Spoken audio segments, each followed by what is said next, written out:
Sud Radio, les clés d'une vie, Jacques Pessis. Les clés d'une vie, celle de mon invité. Vous avez grandi en même temps que votre notoriété en vivant votre passion de la chanson à partir de l'Australie, pays des kangourous. Et ensuite, vous avez mis le public naturellement dans votre poche. Et vous voici maintenant de passage en France, un pays qui vous a aidé à aller plus haut.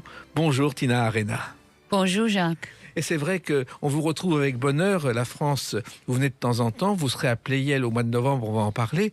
Mais c'est vrai que vous avez un parcours incroyable, une longue carrière. Et cette carrière, on va l'évoquer à travers des dates clés, puisque c'est le principe des clés d'une vie. Alors, la première que j'ai trouvée, elle ne vous concerne pas directement, Tina Arena, mais elle est importante. C'est la première d'une émission, le 24 avril 1971. Cette émission, c'est Young Talent Time. Et vous avez participé à cette émission.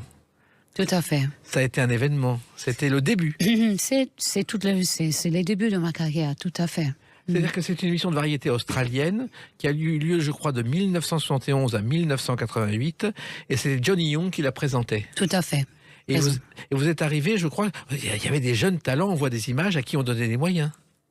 Oui, c'est ça. C'était une émission familiale qui consistait de 8 enfants en général. 4 filles, 4 garçons, présentateurs, on chantait, on faisait les chansons de l'ouverture. Chaque semaine était différent. Voilà, on partageait les moments de solo, on a fait des duos, on avait des invités un peu d'un peu partout dans le pays, qui faisaient des choses différentes, des acteurs, des comédiens. Les personnes connues. Voilà, c'est une émission variété dans le vrai sens du terme. Ça passait, je crois, le samedi soir à 18h30. Tout à fait. Et quand j'ai commencé, c'était en direct. Alors, comment vous êtes arrivé dans cette émission, Tina Arena? Alors, j'étais ce qu'on dit un contestant, parce que cette émission, il y avait une partie un tout petit peu comme la Starac, où il y avait des 3 personnes qui se présentaient toutes les semaines, et il y en avait toujours une qui gagnait, parce qu'il y avait 2 juges qu'ils étaient jugés. Et moi, j'ai passé dans cette partie-là de l'émission. J'ai passé 4 fois, j'ai gagné 3 fois. Et après le 4e fois que j'ai passé, j'avais 6-7 ans, le présentateur de l'émission, Johnny Young, il a appelé mes parents et il a demandé si on pourrait faire un petit rendez-vous pour discuter une proposition. Alors mes parents, ils étaient gentils, ils ont dit oh bon d'accord, parce qu'on était tous fans de cette émission. C'était Jacques Martin, le monde, voilà. Mais justement, vous étiez arrivé dans cette émission parce que vous vouliez chanter depuis toujours? Ah oui, moi je viens pas d'une famille showbiz qui m'ont poussé. En fait, c'est le contraire, c'est moi qui les a poussés. Voilà. Et d'ailleurs, j'ai trouvé sur Internet un extrait de cette émission qui vous dira quelque chose.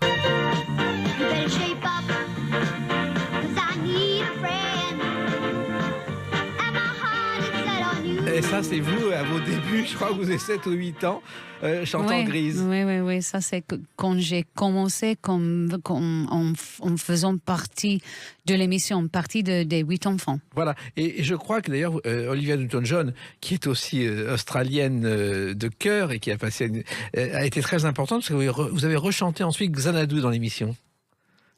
Nous deux, on a chanté. Non, vous quelques années plus tard. Oui. Parce que Olivia Newton-John, ça fait partie des mythes. Oui, ça fait partie de notre répertoire musical. Nous, on a tous grandi avec elle. J'ai eu la chance d'être copine avec elle pendant très très longtemps. C'est vrai que avec le fait qu'elle est décédée, ça fait 1 an en fait. Ça a été très très difficile. Très difficile pour nous, mais j'ai chanté ces chansons parce qu'à cette époque-là, elle était au top du top au niveau de ses chansons. Voilà, et quand on voit Grise, cette chanson que vous interprétez, en fait, le tournage a eu lieu, elle avait une tenue sur mesure qui lui collait au corps, et elle a dû danser pendant 6 heures, presque sans interruption, par 46 degrés. Wow. Elle a tourné cette séquence dans ces conditions. Il fallait du courage. Écoute, Olivia, c'est une femme unique. C'était un vrai professionnel, une femme Voilà, t'en trouves pas deux comme ça. Voilà. Alors, il se trouve qu'il y a une chose qu'on ne sait pas sur son père. Son père, qui a été enrôlé dans les forces britanniques pendant la Seconde Guerre mondiale, c'est lui qui a arrêté Rudolf Hess, l'un des adjoints d'Hitler, en 1943. C'est fou, hein? Ben, écoute, elle vient d'une famille, elle s'est battue pour le cancer, parce que je ne sais pas si vous savez, mais il y a un centre à Melbourne, en particulier, parce que c'est là où Olivia avait vécu quand elle était en Australie, où c'est ma ville. Et c'est un centre du cancer. C'est un hôpital qui recueille les gens avec du cancer, et ils ont tous tous les traitements les plus récents. Ils ont une comment tu dis, une approche, particulière, spirituelle, même, mais au niveau de la médecine, mais aussi très spirituelle. Et c'est elle, en fait, qui a récolté tous les fonds pour pouvoir construire ce lieu-là. C'est assez extraordinaire. Elle a fait énormément de choses. Énormément, et elle nous manque, et c'est vrai que c'est une comédienne fabuleuse. J'en reviens à vous, Tina Arena, parce que vous avez grandi, donc, je crois, dans la banlieue de Melbourne, à East Kellor, et d'une famille sicilienne. Votre famille, à l'origine, n'est pas australienne, mais sicilienne. Ben, comme Olivia, sa famille est d'origine anglaise, juif, côté sa mère, anglais-suédois, en fait. Anglais-suédois, c'est ça. Si je ne me trompe pas. Oui, mes parents, après la Deuxième Guerre mondiale, ils ont déménagé en Australie parce qu'il y avait rien à faire en Sicile. Il y avait absolument rien. Pas de travail. Mais il y a beaucoup d'Italiens, et d'ailleurs les 50-60, qui sont venus en Australie. Mais je pense que les Italiens font partie, comme les Irlandais, des cultures de cette époque-là qu'ils ont vraiment, vraiment quitté chez eux. Il y en a eu un paquet. Les Siciliens, ils ont parti aux États-Unis, en Argentine. En France, en Belgique. En France, dans l'Europe, en Australie. Alors oui, mes parents, ils font partie de ça. Alors il se trouve que vous chantez le samedi soir à la télévision, mais ça ne vous empêche pas de faire des études, il faut le préciser, Tina Arena, jusqu'au bac au lycée San Colomba de Melbourne. C'est ça. Avec quand même une envie de chanter, c'était... Moi, je savais depuis mon enfance ce que je voulais faire, en fait. Alors moi, j'ai pas voulu vraiment continuer après mon bac, parce que je me suis dit, qu'est-ce que je vais faire en université à apprendre, parce que l'université va pas m'apprendre mon métier, malheureusement. Et je pense, j'ai pas de regret, en fait, de ne pas pouvoir continuer mes études, même si des fois, ça me passe une espèce de folie. J'aurais aimé y aller à étudier, voilà, parce qu'il y a plein de choses qui m'intéressent, la philosophie en particulier, au political science, but... Voilà, je ne l'ai pas fait. Voilà. Mais vous avez chanté et vous avez appris votre métier après la télévision, dans les discothèques en particulier. Dans les discothèques. Vous avez chanté le soir dans les discothèques. Oui, c'était pas vraiment un discothèque, c'était un club. Oui. En fait, un club un peu plus un club, un lieu de live music. Et c'était un lieu qui s'appelait à l'époque The Grain Store. Et voilà, il y avait des musiciens qui jouaient, qui faisaient une espèce de résidence là. Et ils m'ont demandé de partager cette résidence. Au début, ils ont dit, mais écoute, ils savent chanter, peut-être, voilà, on va voir qu'est-ce que les gens pensent. Écoute, au début, il y avait beaucoup de gens qui étaient un peu, qui se moquaient de moi, en fait. Mais parce que je faisais partie de cette émission et tout ça, tout ce qui vient avec, quand tu grandis dans le public et tu as envie de transitionner à autre chose. Et c'est vrai que les gens, ils sont toujours, bah oui, ils font énormément de jugements. Voilà, j'ai essayé et ça, voilà, il y a eu énormément de succès. En fait. Oui, et c'est comme ça que vous avez enregistré le premier disque de votre carrière.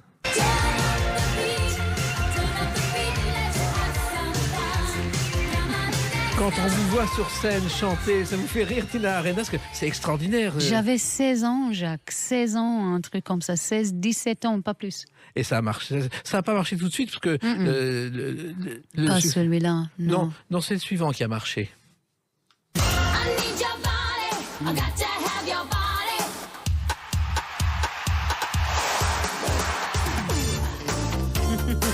Là, ça vous fait rire encore ouais. C'est disque de platine, je crois que c'est... Oui, c'était le numéro 2 dans les charts.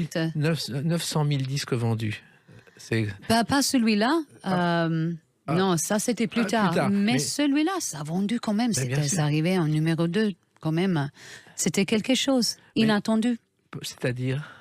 J'attendais pas ça. Tu vois, quand tu as une image, encore on revient à ce chose-là, quand tu es un enfant télé, tu essaies de transitionner, de grandir, il y a énormément d'obstacles. Énormément. Il y a une perception, il y a les maisons de disques, tout le monde ne veut pas toucher quelqu'un comme ça. Aujourd'hui, c'est autre chose, mais à l'époque, là, c'était quand même... C'était étrange de voir ça.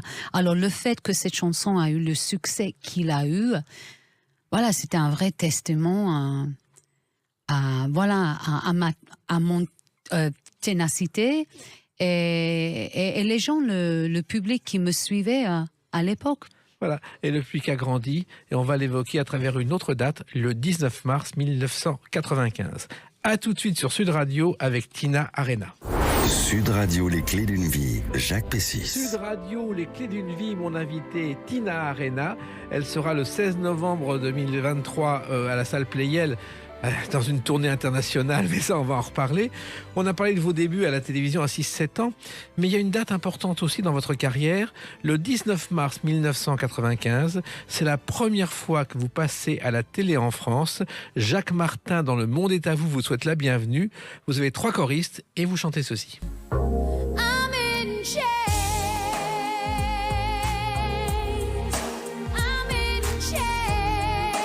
Vous vous en souvenez de cette émission de télévision à l'Empire? Bien sûr, je me souviens très très bien de Jacques Martin. Ouais. Il vous avait présenté avec une classe en disant elle vient d'Australie, vous avez entraîné vers le micro. La classe. Oui, il était la classe. En tout cas, avec moi, il était super gentil. J'ai un bel souvenir de ça parce que je me souviens à la fin de cette performance-là, qui était live. Ma voix était live, la musique était playback, mais la voix était en direct. Oui. Et je me souviens la réponse du public en face de moi, que tout le monde était debout. Exactement, oui. Et j'étais très émue. Je ne savais pas exactement quoi faire. C'était complètement inattendu pour moi. Vous êtes arrivée en France pour la première fois avec l'intention de conquérir la France. Comment c'est venu, Tina Arena? Non. Je m'appelle pas Jeanne d'Arc. Oui. Non, ça faisait partie d'un voyage à ce moment-là, parce que mon premier disque, Don't Ask, a eu pas mal de succès dans le monde, en fait. Ça a vendu plus de 2,5 millions d'exemplaires. Et la France, ça faisait partie de mon voyage de promouvoir mon disque. Mais c'est vrai que la France a eu toujours quelque chose un peu plus attirant parce que j'ai la famille en France. Voilà, j'ai toute une branche de côté paternel-maternel qui se sont installés en France. J'ai des cousins, cousines en français.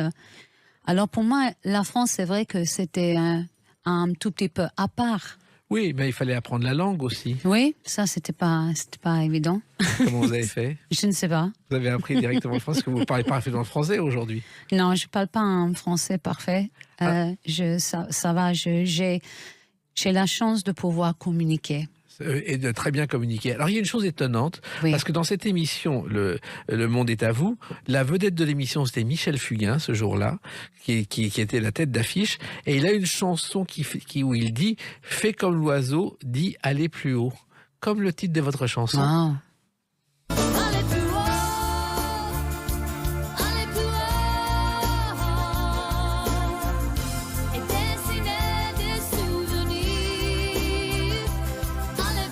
Alors Alors cette chanson, ça a été un immense succès. C'est devenu votre premier succès en France, Tina Arena. Oui, non, c'était pas le premier parce que le Masque de Zorro c'était avant et ça, Oui, il y a eu c'était autre chose. C'est autre chose, oui, c'est vrai. Parce que c'était un film, c'est Voilà. vrai. Mais là, la chanson a été directement dans les hit parades et les top 50. C'était une autre époque. Oui, mais comment c'est arrivé? Vous aviez envie de chanter en français? C'était pas mon idée à l'époque, c'était la maison de disques. Ils ont eu cette idée de faire ça, de expérimenter. Et évidemment, l'expériment a bien marché, je pense. Mais en même temps, vous ne parliez pas français à l'époque. Non, pas du tout. Je l'ai pris phonétiquement. C'est fou, hein? C'était voilà, Robert Goldman qui était très très patiente avec moi, qui m'a tout expliqué. Voilà, il me dit voilà, on répète. Voilà, c'était voilà. Et je l'ai pris comme ça. Hein. Et ça s'est très bien passé. C'est-à-dire que moi, je me souviens de Rika Zaraï, quand elle arrivait en France, pas un mot de français, Petula Clark non plus, Mike Brandt, ils apprenaient. Mike Brandt avait fait son premier disque, il avait les paroles en phonétique dans sa main. Ouais. Et on comprend pas à l'époque ce qu'on chante, mais ça se passe quand même. Alors, ça marche, vous êtes disque de platine immédiatement, ce qui est une grande surprise pour vous. Vous avez 900 000 exemplaires vendus. C'est énorme.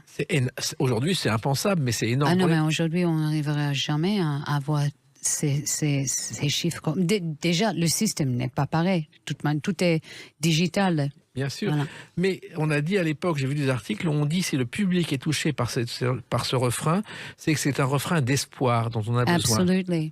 On a toujours besoin de l'espoir. Aujourd'hui, plus que jamais. Et vous avez décidé, à travers ces paroles, d'apporter de l'espoir. Vous ne pensiez pas que ça marcherait autant? Non, pas du tout. J'avais aucune idée. Tu vois, dans ma position, j'ai arrivé à un point, et je pense que c'est important de ne pas trop attendre. Parce que si tu attends, tu es toujours déçu. Oui. Alors, moi, j'attendais pas ce succès, en fait. Pour moi, j'ai fait ce truc-là. J'ai bien compris le sentiment de la chanson. Oui. Je le savais que c'était quelque chose très powerful, qui a une vraie force, et je crois toujours dans ce sentiment. Mais j'aurais pu jamais penser que ça aurait été arrivé à ce point-là. Oui, parce qu'au départ, vous faisiez des albums en Australie qui marchaient très bien. D'ailleurs, au départ, il y avait une autre version de cette chanson dans un album en Australie. Ah bon? Non, mais vous aviez d'autres chansons en Australie. Vous n'aviez pas de problème pour chanter en anglais et faire vos chansons en France. Non. Ça a changé votre vie, le fait d'avoir un succès comme ça en France? C'était comme un autre parcours, en fait, pour moi, parallèle de ma carrière. Oui. Anglo-saxonne. Alors c'est intéressant, c'est curieuse, c'est stimulant. Et ça, c'est très important pour moi. Sinon, si je commence à m'ennuyer après, c'est fini. C'est sympa, mais c'est pas quelque chose que j'ai forcément attendu, en fait. Mais qui est venu, et en Belgique aussi. Moi, j'ai rencontré il n'y a pas longtemps des Belges qui se souviennent parfaitement de cette chanson. Bien sûr. Vous connaissiez la Belgique, vous connaissiez ce pays ou pas du tout? Oui, bien sûr. J'ai des amis, j'ai la famille en Belgique. Et c'est devenu comme ça un succès. J'ai dit, vous avez été nommé, je crois, aux Victoires de la musique. Oui, l'année de la sortie, je me souviens plus l'année. Bah oui, j'étais nommée pour une victoire de la musique. Je n'ai pas gagné. Non, mais enfin, cette nomination, c'est quelque chose. C'est vrai, tout à fait. Et puis il y a une autre chanson en français, Tina Arena, qui est importante dans votre carrière. Une cloche sonne, sonne, sa voix d'écho en écho, tout le monde qui se tonne, c'est pour Jean-François Nico. Chanson de Piaf, et vous avez tenu à la mettre à votre répertoire. Je crois qu'elle est liée à votre enfance, cette chanson. Oui, bien sûr, j'ai grandi avec Piaf. Ouais. Avec votre nounou, je crois. Oui. Ma nounou Gisela qui n'est plus là. Et vous avez vous chantiez Piaf. Pourquoi avoir fait une chanson d'Edith Piaf, justement? Tu sais, c'est une idée que j'ai eue à cette époque-là, il y a longtemps. Hein. Oui. Je pense que c'était un tout petit peu, peut-être avant-gardiste, Oui. parce que j'étais toujours fan de Piaf et je me souviens à cette époque-là, quand j'ai nommé, j'ai dit, écoute, j'ai une idée, j'aimerais faire une reprise de Piaf, Les Trois Cloches, parce que j'ai grandi avec cette chanson, ça m'a bercé pendant mon enfance.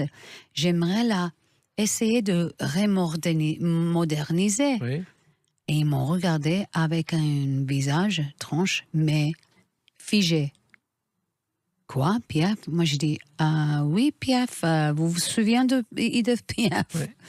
Je dis, mais non, on ne peut pas toucher Piaf, je me souviens, c'est un peu ringard. Oui. Et moi, je le regarde, je dis, ringard? Ah bon? C'est ça que vous pensez de votre patrimoine musical? Je dis, ah mais non, là, les enfants, ça, je n'accepte pas. Ringard. J'ai bien rigolé, en fait, parce que je trouvais ça tellement drôle, mal placé aussi, au niveau de... peut-être pour eux, c'était juste un réflexe de dire, mais oui, Piaf, pourquoi tu veux toucher Piaf? Pourquoi pas? Et l'histoire de cette chanson est étonnante, en fait. Elle rencontre les compagnons de la chanson en 1944 à la Comédie Française. Ils font à l'époque un répertoire traditionnel. Elle dit, j'aime beaucoup ce que vous faites. Ils sont invités chez elle et elle propose qu'ils enregistrent les Trois Cloches. Et ils ne veulent pas. Et c'est comme ça qu'elle dit, puisque vous ne voulez pas, je vais l'enregistrer avec vous. Et c'est comme ça que cette chanson est née entre Piaf et les compagnons, et que ça a lancé les compagnons de la chanson, et qu'elle est devenue la maîtresse de Jean-Louis Jaubert, chef des compagnons de la chanson. Waouh! Voilà, ça c'est l'histoire. D'autres histoires importantes et une date importante aussi pour vous, c'est le 24 juillet 2011. A tout de suite sur Sud Radio avec Tina Arena.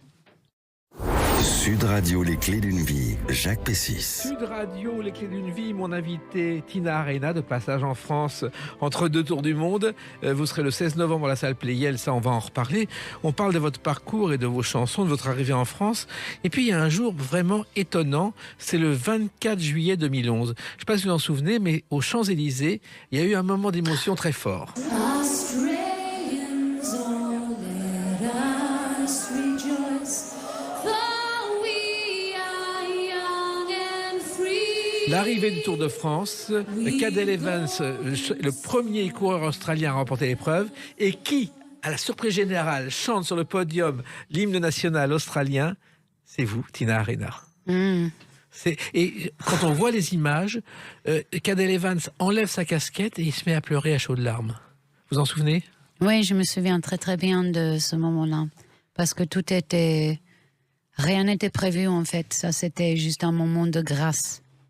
Mais vraiment un moment de grâce. Je crois que ça s'est passé le matin. C'était, oui, le matin, même pas le matin. Je pense que c'était vers environ 11h, un truc comme ça. J'étais en peignoir, dans ma cuisine, en train de cuisiner pour la famille. Il faisait très chaud, je me souviens, ce jour-là. J'ai un appel d'une amie à moi qui a un producteur avec qui j'ai bossé pas mal d'années en Belgique, un monsieur qui s'appelle Salvatore Anzalone. Et Salvatore, il m'appelle, il me dit « Ça y est !» Je dis « Ça y est quoi ?» Il y a Cadel Evans qui porte le maillot jaune. Oui, ça s'est passé la veille, il avait pris le maillot jaune à l'étape contre la montre. Tout à fait. Mais moi, j'ai l'appel le jour de la dernière étape. La dernière étape. Et moi, je ne savais pas de quoi il parlait. Je pensais, j'ai dit, Salva, est-ce que tout va bien? Et il me dit, chérie, est-ce que tu connais le Tour de France? J'ai dit, oui, bien sûr que je connais ça. Mais qui est Cadel Evans? Et qu'est-ce que c'est le gilet jaune? Et il me dit, oh mon Dieu, ma chérie. Écoute, il y a un Australien qui va gagner le Tour de France pour la première fois dans l'histoire. Et là, j'ai dit, ah bon? Et à partir de là, entre la maison, mon compagnon à l'époque, qui commence à passer 2-3 appels aux gens qui connaissent lui, de son côté, qui bossaient dans le Tour de France avec l'équipe, la comité. Salvatore, l'ambassade australienne à Paris, voilà, il y a eu 2-3 conversations en même temps et on a décidé en fait de y aller et de la chanter en direct, et de ne pas écouter un MP3 pourri en fait. C'est comme ça que c'est arrivé. Vous avez pris la voiture, vous êtes maquillé dans la voiture et vous êtes arrivé à la surprise générale. Les organisateurs étaient à peine au courant. Il y avait je pense les gens qui comptaient, qui étaient au courant, mais il y en avait, bien sûr, avec tout le temps qui s'est passé, il n'y en avait pas suffisamment de temps que cette nouvelle s'est diffusée entre tous les gens qui sont comme les fourmis qui travaillent pour cet événement. Mais ce qui est extraordinaire, c'est qu'il y a des barrages, il faut y arriver. Tous les barrages ont été passés, mais sans problème, ça a été organisé en quelques minutes. Je crois que ça, c'était un moment, comme je disais, universel, un moment de grâce où tout s'est aligné, en fait. Et je crois que Cadel Evans avait 34 ans. Il avait fini 2e du Tour de France 2 fois. Il l'a gagné. Il a pris sa retraite depuis. Mais je crois que c'est le plus grand souvenir de sa vie, la plus grande émotion, c'est de vous avoir vu chanter devant lui. C'est étonnant.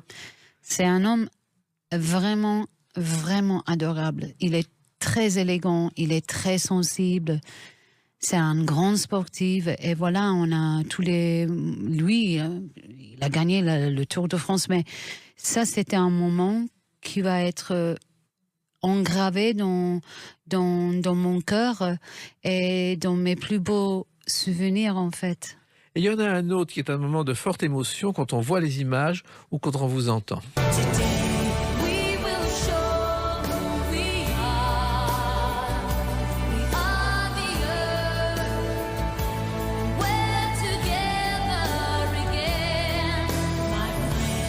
Alors ça, ce sont les Jeux Olympiques de Sydney.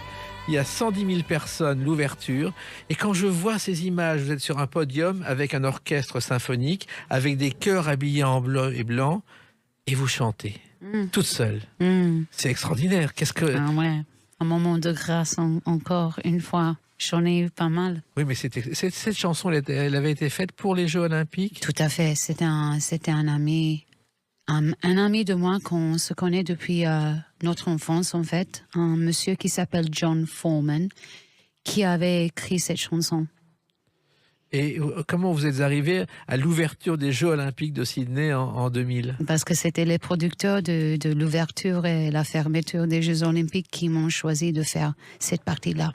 Et alors, quand on se retrouve comme ça dans le stade olympique archi plein et qu'on est toute seule, qu'est-ce qu'on ressent, Tina Arena ? Bon, un moment de qu'est-ce que j'ai fait là ? Oui. Qu'est-ce que j'ai fait de mériter tout ça, de représenter un moment de grand patriotisme. J'étais contente parce que mon père était là physiquement, ma mère ne pouvait pas venir.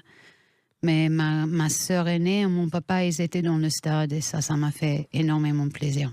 Et on voit l'émotion. Et je crois que vous avez ressenti une émotion particulière lorsqu'il y avait le décompte derrière. 5, 4, 3, 2, 1, 0. Et qu'il fallait y aller. Ça oh my God, j'ai eu tellement peur.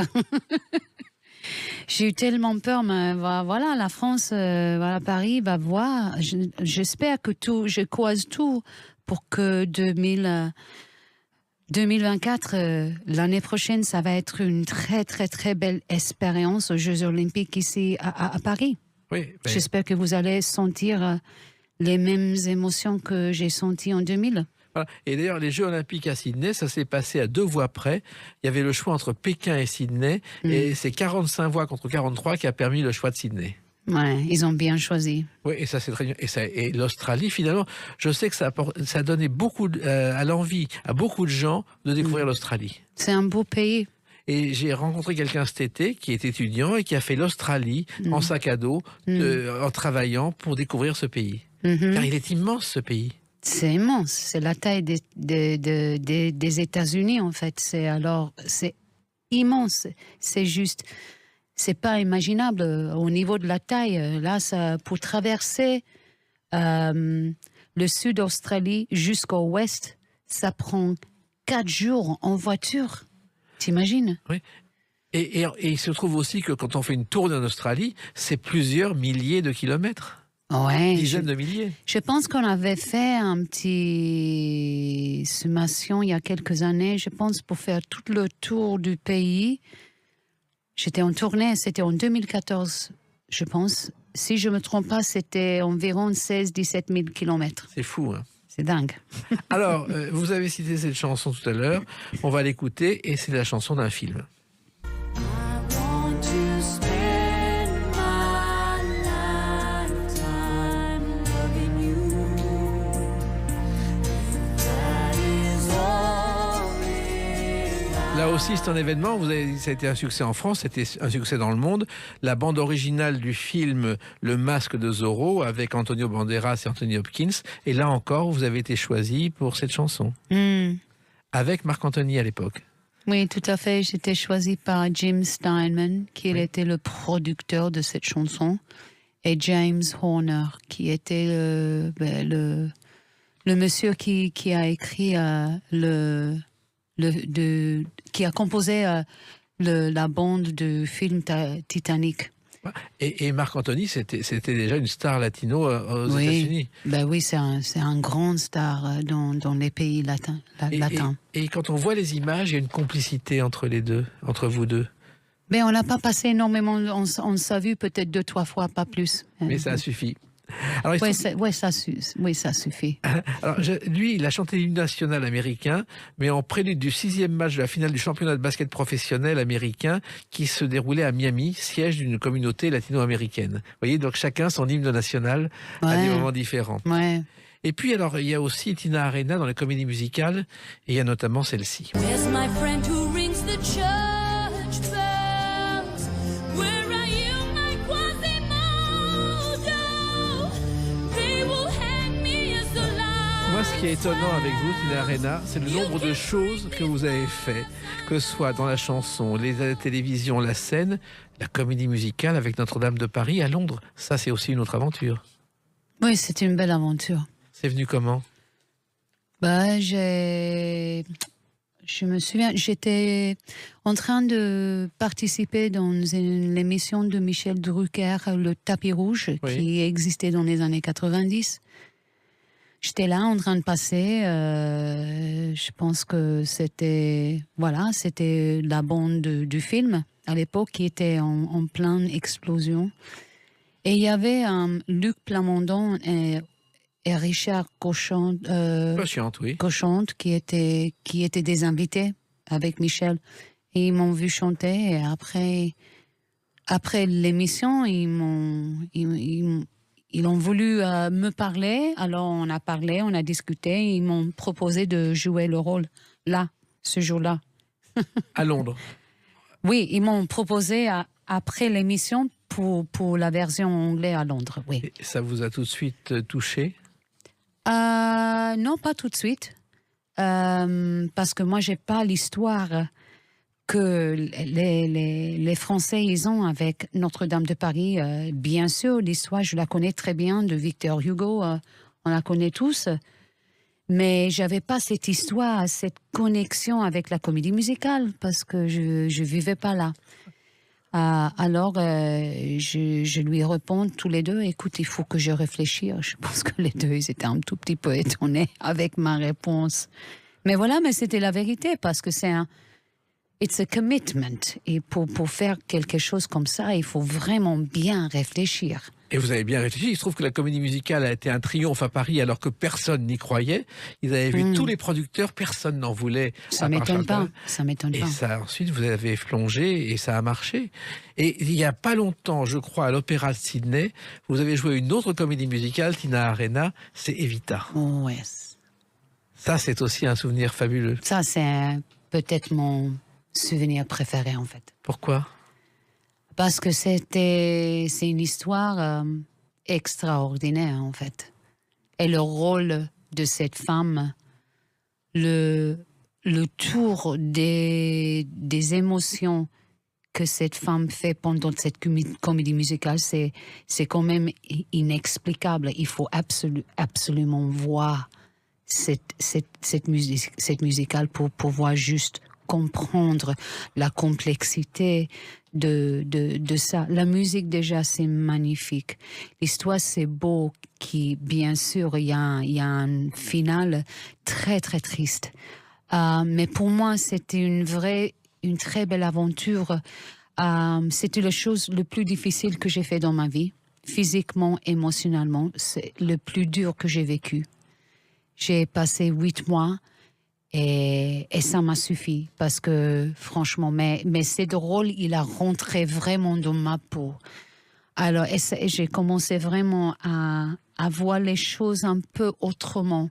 Et en plus de ça, c'était de pouvoir comprendre tout ce qui vient avec le pouvoir quand tu es une femme dans une époque entourée par des gens qui étaient pas du tout bien. Son mari, c'était vraiment un morceau de travail, c'était pas une bonne personne. Voilà, il y avait toutes les nazis et toute cette histoire. En tout cas, historiquement, c'est incroyable. Mais pour voir tout ce que cette femme a vécu et qui a pas pu faire et où elle est arrivée, c'était quand même un voyage monumental pour moi. Mais j'ai apprécié beaucoup parce que je pense que c'était à ce moment-là où moi, personnellement, j'ai eu une déclic où là, j'ai dit « Ah, c'est ça qui ça veut dire le pouvoir ». Alors pour moi, à partir de ce moment-là, ce rôle-là, la transparence, c'était tout pour moi. Alors moi, j'ai dit « Je ne peux pas travailler si j'ai pas la transparence ». Et je dis ça dans tous les domaines de ma vie, personnelle, professionnel, spirituel, dans tout. Alors j'ai appris énormément à travers de jouer cette personnage. C'est un personnage extraordinaire et vous avez beaucoup appris. Ça, c'est le passé. Et maintenant, on va évoquer le futur avec la date du 16 novembre 2023. À tout de suite sur Sud Radio avec Tina Arena. Sud Radio, les clés d'une vie, Jacques Pessis. Sud Radio, les clés d'une vie, mon invité Tina Arena. Et entre deux concerts autour du monde, d'abord nous avons le bonheur de vous recevoir à Sud Radio, ce qui est un privilège. Jacques, c'est gentil, merci pour l'invitation. Ah bah c'est nous qui vous remercions. Alors on va parler de cette date du 16 novembre 2023, la salle Pleyel, un concert dans une salle, un seul concert à Paris, dans une tournée mondiale avec l'Angleterre, les États-Unis, enfin tous les pays. Mais ça va pas tout le monde, mais suffisamment juste pour goûter, pour baigner les comment tu dis, les toes, les doigts là, Oui. pour voir, parce que pour moi cette prochaine étape de ma vie, après toutes ces années de travailler, de créer, voilà, tout ce que c'était créé, mais pas toute seule, hein. Ça, il faut absolument un village pour pouvoir créer une carrière. Exactement. Et ça, je disais, je ne suis pas. Il faut pas il faut pas chercher trop loin. Il faut absolument un village. Mais maintenant, pour moi, le truc, c'est vachement important. C'est de pas continuer d'accumuler du répertoire. C'est d'y aller à rencontrer les gens dans le monde pour les remercier, pour les dire merci beaucoup de m'avoir soutenu, d'avoir écouté les chansons, de m'avoir fait à manger. Merci pour le toit en dessous de ma tête. En fait, pour les remercier, en fait, de partager la truc, une des plus beaux choses du monde. Et ça, c'est le partage de la musique. Bien sûr. Et la salle Pleyel, qui est une salle où vous n'avez jamais chanté depuis qu'elle a été rénovée, il faut savoir qu'au départ, c'était des salles de concert créées par Camille Pleyel, les pianos, et qu'il y a des salons où 2 musiciens ont donné des concerts, c'est Chopin et Liszt.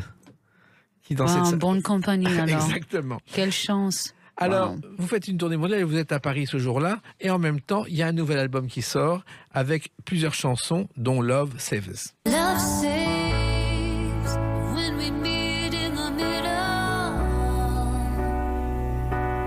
Love saves, but we get caught in the riddle. Alors, Tina Arena, vous dites que vous avez changé depuis Evita et vous considérez ce nouvel album comme le plus important, le plus personnel de votre carrière.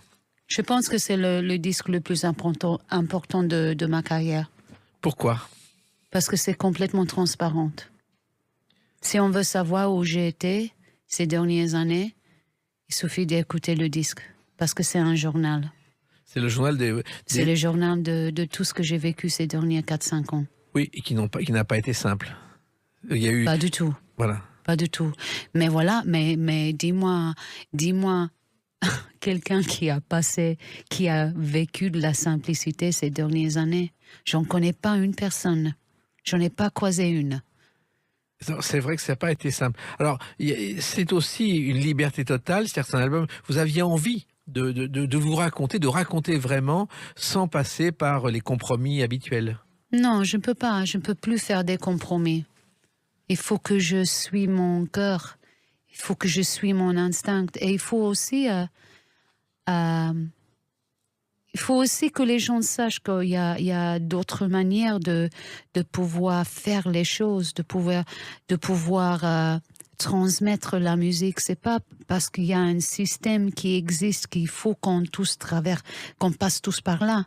Parce que ça c'est pas pour tout le monde, en fait, de passer par un système qui est construit en maison de disques, ça, machin, il faut faire ça, et après il faut suivre ce chemin, parce que en général, c'est ça qu'ont fait les artistes. Mais non, c'est notre ton de créer nos chemins, en fait. Et c'est ce que je fais. Je crée mon chemin.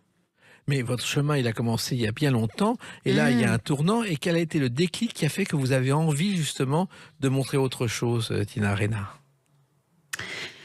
Écoute, je pense avec le pandémique, je pense que ça m'a tellement saoulé ce période-là d'être enfermée. Cet confinement, pour moi, c'était trop injuste pour moi. Pas seulement avec la pandémie et tout ce qui est venu avec ça, mais il y avait plein d'autres choses aussi. Personnellement, c'était pas facile. Professionnellement, nous, dans le milieu des arts, on était fermés complètement. Sachant que moi, en 2021, j'étais la seule personne de tourner en Australie entre les artistes nationaux et les artistes internationaux, parce que tout était fermé, le pays était fermé, mais fermé. Alors, il y avait un tourneur à l'époque qui m'a dit, un grand monsieur, Paul Dainty, que je connais depuis longtemps, et il m'a dit, on va tourner. Moi, je dis, bien sûr, on va tourner. Après, il m'a dit, plus qu'on a avancé, et il y avait le confinement, il y avait les endroits qui étaient les bordures qui étaient en train de fermer un peu à droite à gauche, et lui il commence à avoir peur. Moi je regarde, je dis, qu'est-ce qui se passe, Paul?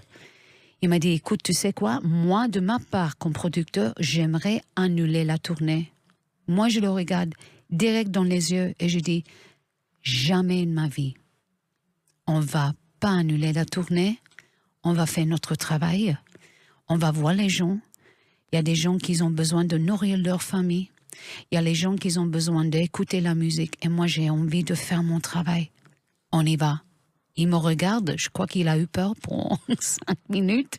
Parce que moi, j'étais tellement déterminée dans mon conviction. Moi, je le savais instinctivement. Je l'ai senti et j'ai suivi mes instincts. Là, je dis, non, on y va. Moi, je veux pas que la peur rentre dans mes décisions là.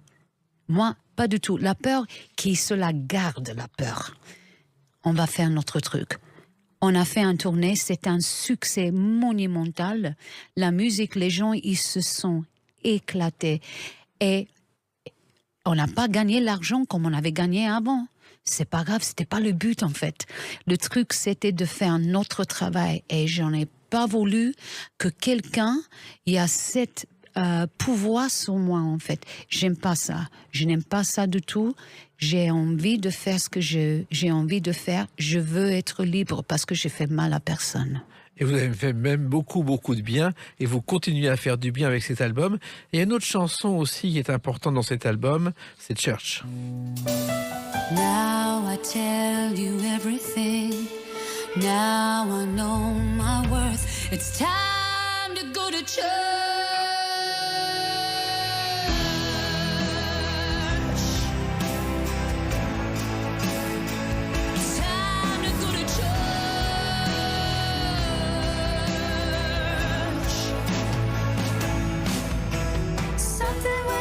Un impossible de résister à cette voix, Tina Arena.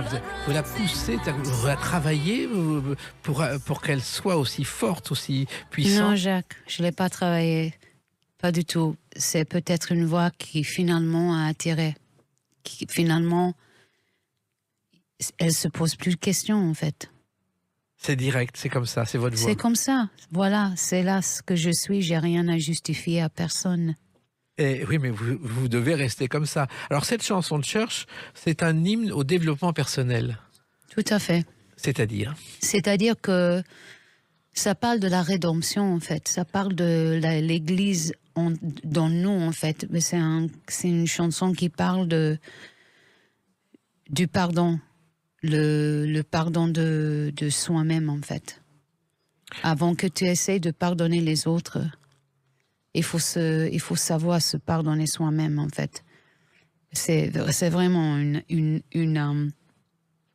c'est une prière pour moi, en fait. Mais vous aviez beaucoup de choses à vous faire pardonner, alors que vous avez un parcours exemplaire. Oui, c'est un parcours exemplaire. Oui, peut-être. Oui, c'est un parcours exemplaire si on veut le voir comme ça. Mais pour avoir un parcours comme ça, il faut des compromis, il faut vivre des choses. J'ai vécu des choses sublimes, mais j'ai aussi vécu des choses très difficiles. Mais vous savez, on parlait de Piaf tout à l'heure. Quand Aznavour débutait et travaillait chez elle comme secrétaire, elle lui donnait de l'argent en disant « Allez, sors, bois, drague, comme ça tu auras des idées, c'est comme ça que tu vas trouver des chansons. » Et c'est vrai qu'il faut vivre, il faut observer pour trouver des chansons. Tout à fait, moi j'ai vécu absolument pas toujours des belles choses, mais c'est comme ça dans la vie. La vie te présente les choses comme elle doit faire, en fait. En fait, je me suis trouvée dans des positions concernant la France en particulier. Quand tu ne comprends pas les subtilités d'une culture, quand tu vois les gens, comment ils se comportent, il y en a qui sont magiques, il y en a qui sont pas magiques. Des fois, tu te laisses porter et des fois, tu vas te promener dans des endroits où tu n'es pas du tout à l'aise, en fait. Et je ne parle pas sexuellement, je ne parle pas de ça, oui, bien sûr, ça, on le sait tous que ça existe dans le milieu, mais ça existe partout. Je ne parle pas de ça. Je parle d'être entouré par les gens qui, peut-être, ils ne te laissent pas être qui tu es, en fait. J'ai eu un petit problème au niveau de l'expression parce que j'ai eu un problème entre moi. Je n'ai jamais voulu décevoir les gens. Je ne savais pas dire non, tu peux pas. Non, je ne vais pas venir faire ça. Alors, je pense que j'ai beaucoup souffert à cause de ça. Et ça, c'est ma problème à moi. Je ne donne pas la faute à les autres.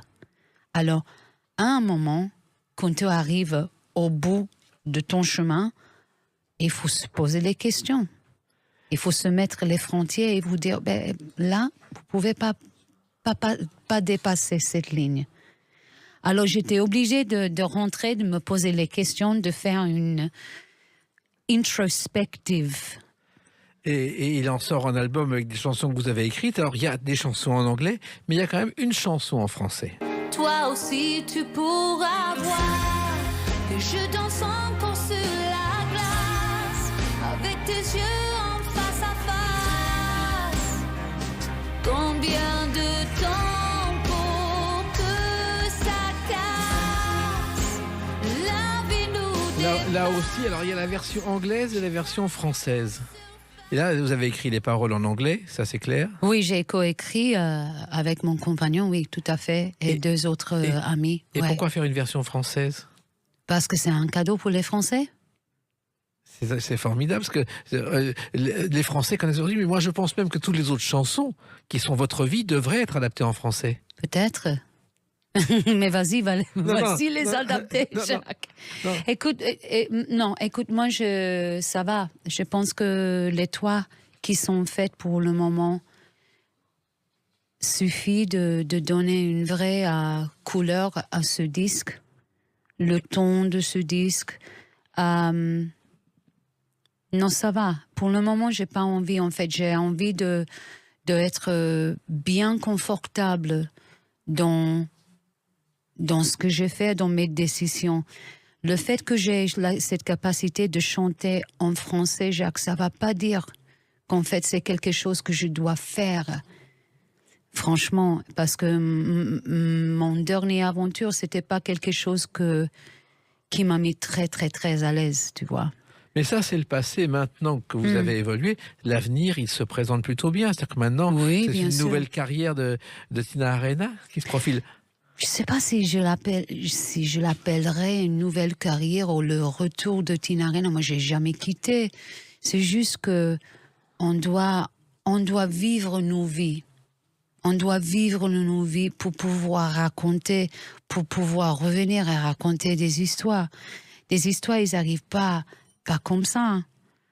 Voilà, moi, je vais pas faire un disque parce que je suis obligée de faire un disque. Je fais un disque si j'ai envie de faire un disque, mais pas parce que j'ai besoin de le faire. Et nous, on a envie de vous écouter. On sera le 16 novembre à Playel, parce qu'on n'ira pas à Londres ou à New York, c'est clair, pour vous voir. Et puis, on espère vous revoir bientôt, parce que vous avez tellement de choses à dire, Tina Arena, que vous serez toujours la bienvenue dans cette émission Les Clés d'une vie. Thank you, Jack. C'est vraiment gentil. Merci beaucoup. Merci à vous. Les Clés d'une vie, c'est terminé pour aujourd'hui. On se retrouve bientôt. Restez fidèles à l'écoute de Sud Radio.